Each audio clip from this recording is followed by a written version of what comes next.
안녕하세요. 때론 아침 묵상 배용호 목사입니다. 오늘은 사사기 마지막 시간입니다. 21장 25절 말씀입니다.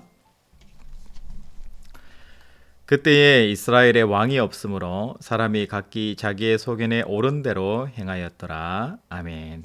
오늘은 베냐민 지파와 이스라엘 총회 사이에서의 전쟁에 대해서 한번 묵상해 보겠습니다. 여러분 앞에서 이미 들어서 알고 계시겠지만 레위인 첩의 강간 그리고 살인 사건으로 인해서 베냐민 지파가 지금 모든 이스라엘 총회 모든 다른 11개 지파로부터 완전히 등지게 되는 그런 일들이 벌어지게 되었잖아요.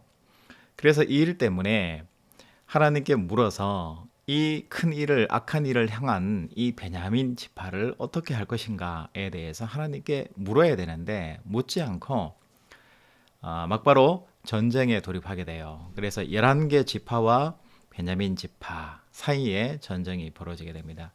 여러분 결과는 어떻게 되었을까요? 이 베냐민 지파가 존속이 어려울 정도로 거의 멸망하는 수준에 이르게 됐다는 것을 알 수 있습니다.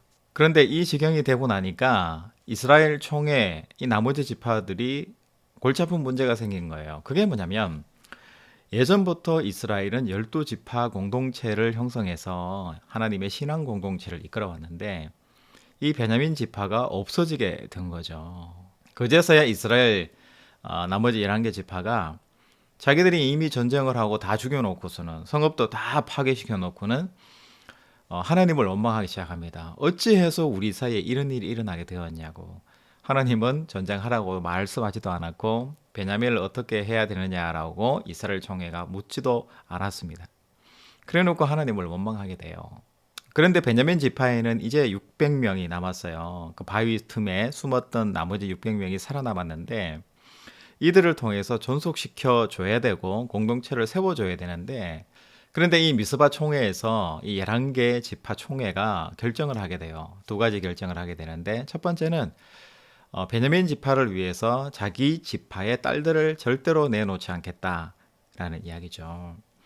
그러니까 베냐민 지파가 바위 틈에 숨은 600명의 장정 남자가 아직 살아남아 있는 거예요. 그러니까 이들을 장가 보내서 새롭게 베냐민 지파를 존속시켜야 된다라는 이야기가 나왔는데 그렇게 하지 않기로 자기들이 결정을 한 거예요.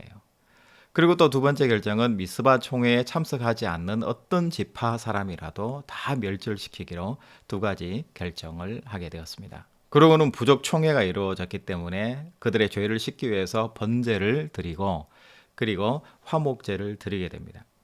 여러분 번제라는 것은 내가 뭔가 큰 잘못을 졌을 때 회개하는 거잖아요. 그러니까 이스라엘 총회들이 모였을 때 형식적으로 그런 번제 제사를 드리는 것이고 또 11개 지파가 모였으니까 서로 화목하고 서로 이해하고 소통하고 또 용서한다라는 그런 의미에서 화목제를 드린 거예요. 어쩌면은 총회에 모여서 그런 이야기를 했을 때 하나님께 회개하고 하나님께 묻지 않고 하나님의 뜻을 따르지 않은 자신들의 모습을 돌아보고 회개하고 그리고 또 화목제를 드리면서 부족을 위해서 서로 하나 되는 어떤 결정을 내려줘야 되는데 이 이스라엘 공동체가 하나님이 원하시는 선한 총회의 결정을 하지 않았거나 또 한 가지는 회개한다, 화목제를 지낸다, 번제를 지낸다 이렇게 해놓고는 돌이키지 않는 이스라엘 공동체의 모습으로 돌아갔다라는 차원에서 우리가 해석할 수 있을 것 같습니다. 여러분 그리고 사사기 21장 뒤쪽으로 한번 가보면 베냐민 지파에 600명 장정 남자가 남아 있잖아요.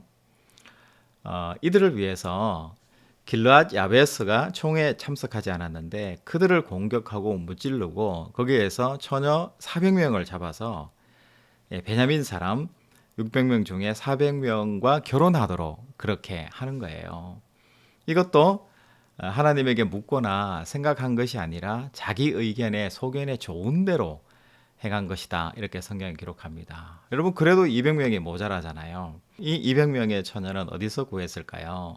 실로에 예배드리기 위해서 온 그 많은 처녀들 중에 200명을 몰래 무작위로 납치를 해서 600명을 채워서 그 베냐민 600명이 존속을 이뤄 나가도록 12지파의 그 체제를 이뤄 나가도록 그렇게 이스라엘의 묵인하에 총회의 묵인하에 그렇게 결정이 되게 되는 거죠. 오늘 사사기 21장 25절 마지막 절 말씀인데요. 그때에 왕이 없으므로 각기 자기 소견에 옳은 대로 행하였더라. 이런 말씀입니다. 여러분, 사사시대의 모든 사람들이 다 사서도 마찬가지고 그 백성들도 마찬가지, 하나님이 보시기에 옳은 대로 행하는 것이 아니라 각자 소견에 옳은 대로 행하면서 자기의 삶을 영위해 나가고 살아가는 모습이 사사기 전체의 주제예요. 어쩌면 사사기를 바라보면 우리하고 닮았다라는 생각도 하지만 신앙의 실패에 대한 이야기, 역사들을 많이 기록했기 때문에 좀 우울하고 좀 답답하다라는 그런 생각이 들기도 합니다. 그런데 중요한 것은 사사기에서 우리에게 이것을 가르쳐 주고 있습니다. 첫 번째는 우리도 인생을 살아가면서 사사시대에 살아갔던 이스라엘의 12부족처럼 갈등과 번민과 인생의 좌절과 실패와 또 하나님 앞에 엎드려서 회개해야 되는 수많은 일들을 우리와 동일하게 만들어 나갔다라는 거예요. 그런데 사사시대가 그냥 계속 사사시대로 이어질 수밖에 없었던 것은 회개하고 돌이키고 난 다음에 새로운 실천과 새로운 하나님이 기뻐하시는 삶대로 가는 것이 아니라 각자 자기 소견에 옳은 대로 판단하고 살아갔다라는 것을 말씀하고 있는 겁니다. 여러분, 이 사사시대와 같이 자기 소견에 옳은 대로 따라가는 것이 아니고 실패하고 좌절하고 오늘은 내가 예배에 실패하고 오늘은 내가 신앙적으로 사는 것에 실패했다 할지라도 내일은 내가 예배에 성공하고 하나님께 영광 돌리는 내 삶으로의 적용을 성공하리라, 도전해 보리라 라는 마음으로 오늘 하루를 살아가신다면 하나님께서 정말 기뻐하시지 않으실까라는 생각이 있습니다. 여러분, 하나님은 우리가 실수하고 좌절하고 넘어지는 것에 대해서 모르시는 분이 아니시고요. 우리의 연약함과 우리의 유한한 속성을 하나님은 다 알고 계세요. 그런데 우리에게 더 중요한 것은 뭘까요? 우리의 연약함에도 불구하고 우리를 세우시는 그 하나님을 기대하고 소망하고 내가 살아내느냐, 아니면 하나님에 대한 소망 없이 내가 살아갈 것인가, 이것이 가장 중요한 것 같아요. 여러분, 사사시대는 하나님이 없는 것처럼 그렇게 살아갔고 자기 소견에 옳은 대로 살아간 거예요. 여러분, 여러분의 인생이 사사시대와 같은 인생으로 막을 내리지 않으려면 여러분 어떻게 하셔야 되는 거예요? 각자 자기 소견에 옳은 대로 살아가는 것이 아니고 작지만 아주 작은 것이랄지라도 하나님 보시기에 아름다운 공동체 유익을 위해서 하나님 나라를 위해서 하나님이 기뻐하실 모습대로 그렇게 작정하고 살아가신다면 여러분의 시대는 사사시대가 아니라 하나님을 소망하는 시대로, 미래의 시대로 바뀔 줄로 믿습니다. 여러분, 오늘 월요일이잖아요. 이렇게 믿음으로 소망으로 한 주를 열어가시는 여러분들의 믿음 생활 될 수 있기를 주님의 이름으로 축복합니다. 여러분, 사사기는 마치고요. 내일 룻기에서 다시 찾아뵙겠습니다. 여러분, 샬롬.